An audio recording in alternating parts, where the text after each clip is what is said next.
So we have 17.45, and what we're trying to do is we're trying to find the total energy here to convert 18 grams of ice at negative 10 degrees Celsius to steam at 100 degrees Celsius. And we're going to be using these two equations. We're going to be using the heat is equal to the mass times the specific heat times the change in temperature. And we're also going to be using that the heat is equivalent to the mass times the heat of fusion and the heat of vaporization. And to do this, what I'm going to do is combine them all into one big equation. And so we have our heat is equal to our mass, which I'm going to put in kilograms.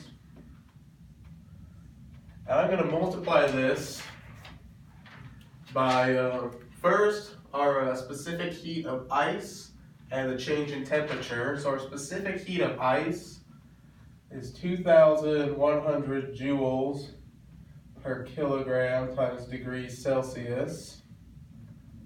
And we're going to multiply that by our change in temperature. So that's 0 minus negative 10 degrees Celsius. Then I'm going to add our next step to it. And that's just going to be our L, our heat of fusion of water. And that is 3.34 times 10 to the 5th joules per kilogram. I'm then going to add, we're going to come back to this equation, and we're going to take our specific heat of water, which is 4,190 joules per kilogram times degrees Celsius. And we're going to multiply that by our next change in temperature, so 100 degrees Celsius minus 0 degrees Celsius.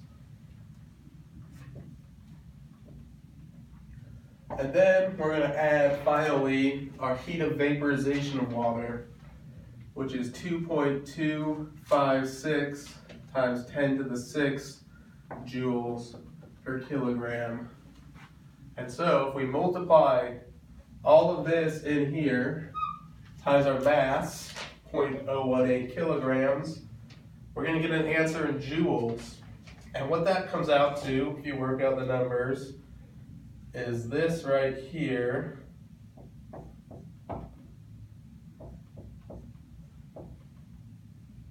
So that's our answer in joules, but it also wants it in calories and in BTUs. So to convert it to calories, we're just going to take this number here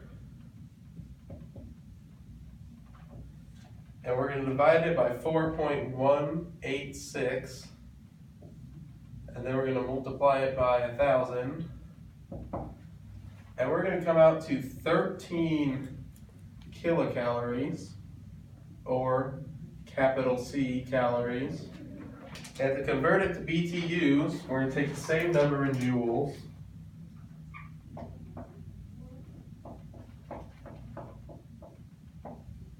and we're going to divide it by 1,055, and that gives us 51.7 BTU. And so you solve that problem.